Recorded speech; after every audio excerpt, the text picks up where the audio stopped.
अंदर आत्मविश्वास, कोई कमी नहीं है, निशाने में कोई कमी नहीं है। थोड़ी सी झिझक जो निशाने में डालने में हुई होगी वो उसने हटा दी, 2 मेडल जीत के आई। तो मैं उसे कह रहा था ये भी झिझक दूर कर लो, और आपके आशीर्वाद से ये भी इसकी झिझक आज दूर हो गई। और आज शुभ अवसर है, बहुत अच्छी तारीख है खिलाड़ियों के लिए, ग्रामीण समाज के लिए। मेजर ध्यानचंद जी की जयंती है। मुझे लगता है कि ध्यानचंद जी का नाम सभी लोग जानते हैं, खूब जानते हैं। अब उनके निधन को इतने वर्ष हो गए। 1928 में उन्होंने पहला ओलंपिक गोल्ड मेडल जीता, 3 मेडल उन्होंने गोल्ड स्वर्ण पदक जीते, और उनका प्रभाव खेल पे ऐसा था कि 1928 के बाद 1928 से लेकर 1960 के दशक में 8 ओलंपिक हुए और भारत ने 7 ओलंपिक गोल्ड मेडल हॉकी में जीते। और उनकी जीविका, जीवन का की जो शैली बिल्कुल आप जैसे हूबहू जैसे यहाँ क्षेत्र के गांव के लोग हैं वैसे ही उनका जीवन। उनके पिता आर्मी में थे, आर्मी में उन्होंने थोड़ी बहुत हॉकी खेली, और उनसे जब पूछा गया ध्यानचंद जी से, वो इलाहाबाद में प्रयागराज में उनकी पैदाइशी थी, AMU में अलीगढ़ में उन्होंने पढ़ाई की, बसावट फिर झांसी में होगी परिवार की। उनसे पूछा गया कि आपने कब खेल की रुचि कब बनी? बचपन में खेल की रुचि थी नहीं, थोड़ी बहुत कुश्ती का शौक था। जैसे यहाँ के नौजवानों को थोड़ा बहुत, कोई उन्हें मालूम नहीं कि उनके हुनर क्या है, शरीर में क्या ताकत है, वो चलो कुश्ती करो, वही शौक उनके थे। आर्मी में भर्ती हुई, आर्मी के बाद उनके हाथ में हॉकी स्टिक आई। आज खिलाड़ियों के पास अभी भी बहुत ज्यादा सुविधा नहीं है, लेकिन इस देश का खिलाड़ी एक संदेश ले सकता है कि जब देश आजाद नहीं था, आप जैसे ही जीवन में इसी वातावरण में पैदा हुआ व्यक्ति, जो देश आजाद ना हो और एक उम्र तक उन्होंने कोई खेल कभी देखा ना हो, खेला ना हो, जितना उनके अंदर अनुशासन रहा होगा, क्या ताकत रही होगी, क्या दृढ़ शक्ति रही होगी कि उसके बाद उन्होंने ऐसे जो है कमाल किए। दुनिया में सबसे ज्यादा हॉकी गोल उन्होंने किए, अनुमान तो है कि 1000 से ज्यादा गोल उन्होंने दागे, 570 तो अंतरराष्ट्रीय मैच में दागे। ऐसा खिलाड़ी शायद फिर कभी हमें देखने को ना मिले, और मैंने तो देख पाया मैं, लेकिन हो सकता है कि कुछ लोगों ने देखा हो, बुजुर्ग हो, कभी देखा हो, कभी सुना हो, कोई विजुअल उनका कभी आया हो। आज के समय में 21वीं सदी के भारत में क्या हम नए ध्यानचंद पैदा कर सकते हैं? मैं कह सकता हूं कि बिल्कुल कर सकते हैं। वंशिका जो हमारे बीच में खड़ी है, एक बच्ची, और हर एक व्यक्ति की भावना होती है, एक को देख के दूसरे को देख के हम लोग सीखते हैं। ध्यानचंद जी को देख के आने वाले खिलाड़ी पैदा हो गए। वंशिका समय बैठी है, मैं पूछ रहा था कब तुमने खेलना शुरू किया? 19 साल की उम्र में। 19 साल मतलब बहुत देर हो गई। और किसको देख के? बताओ बेटा, किसको?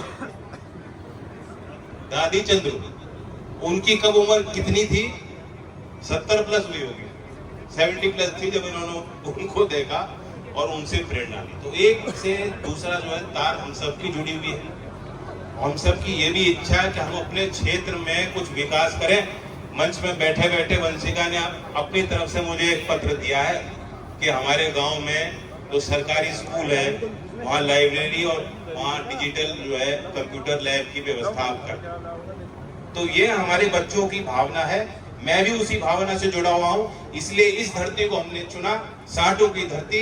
यहाँ से जो खिलाड़ी आसपास के दूर दराज के क्षेत्र के आएंगे, अभ्यास करेंगे, एक दूसरे से सीखेंगे, हार जीत का सिलसिला चलता रहेगा। जीवन के हर पहलू को यहाँ जो है अपने अनुभवों से उनको बहुत कुछ प्रेरणा मिलेगी।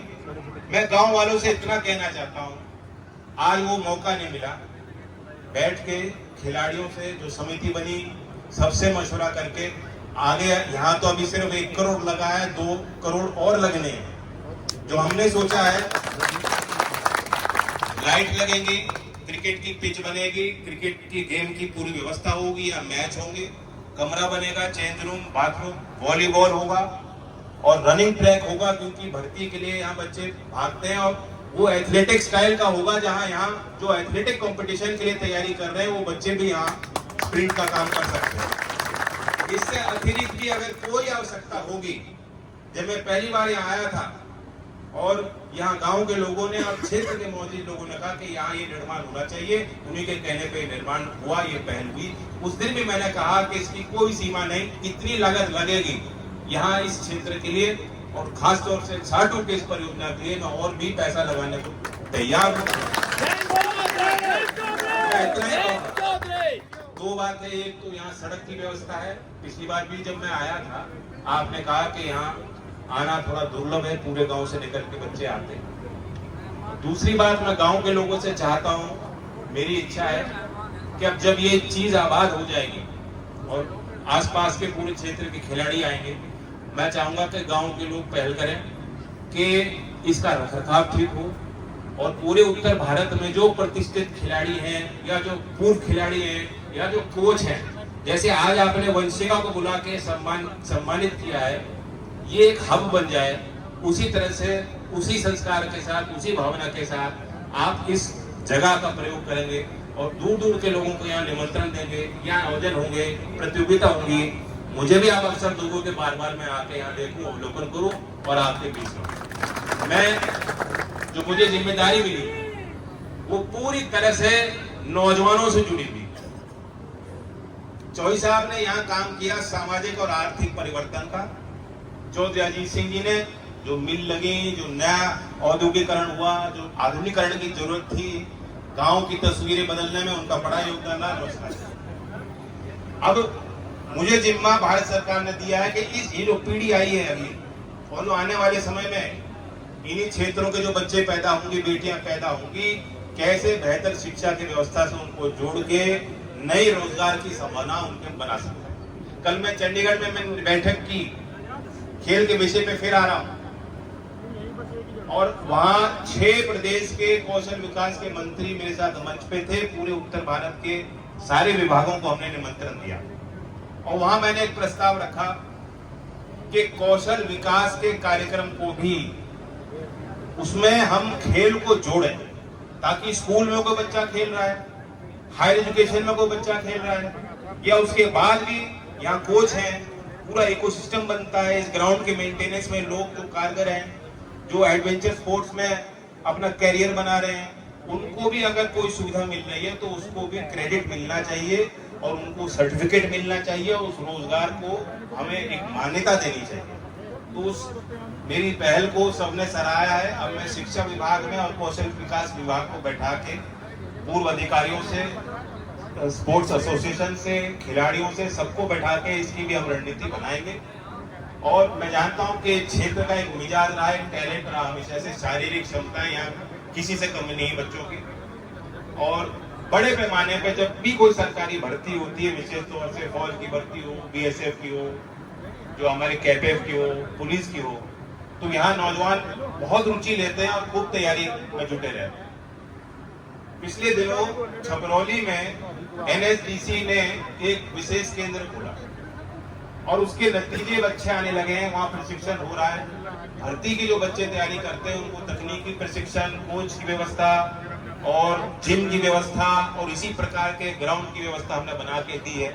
और पिछली भर्ती में भी बड़े पैमाने पे बच्चों की भर्ती हुई।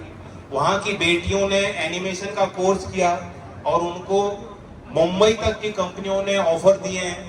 अब मुझे उम्मीद है कि उनके जो पिता, माँ और पिता उनको अनुमति देंगे और वो जाके बाहर जाके काम कर पाएंगे। अभी एनएसडीसी ने एक और पहल की कि यही खरड़ मुजफ्फरनगर में भी, और आप लोगों ने, मैं नहीं जानता छपरौली में जाके देखा कि नहीं, आप जाके देख लेना।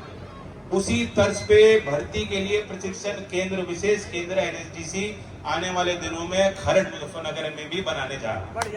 1 करोड़ से ज्यादा की लागत लगेगी और मैं आपका उसमें साझा मांगता हूं कि उस पर भी, इस परियोजना पे भी नजर रखना। कोई भी सुझाव हो आप मुझे दे दें। अब मैं इस अवसर पे, क्योंकि वर्षा भी होने जा रही है, अभी राजपाल जी के यहाँ भी मुझे जाना है और वो खुद तनाव में थे, यहाँ आपके बीच नहीं होने का, मैं तो जा रहा हूँ। तो मैं अभी खिलाड़ियों का भी सम्मान करूंगा और समिति के लोगों के साथ भी जो सर है बैठक, इसको ब्रांड तो करो, कोई किसी नाम से बेचो, गांव का नाम डाल दो, साटो ब्रांड। धन्यवाद धन्यवाद।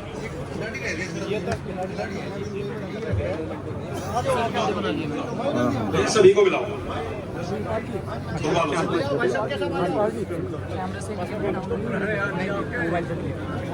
भैया भैया भाई इधर को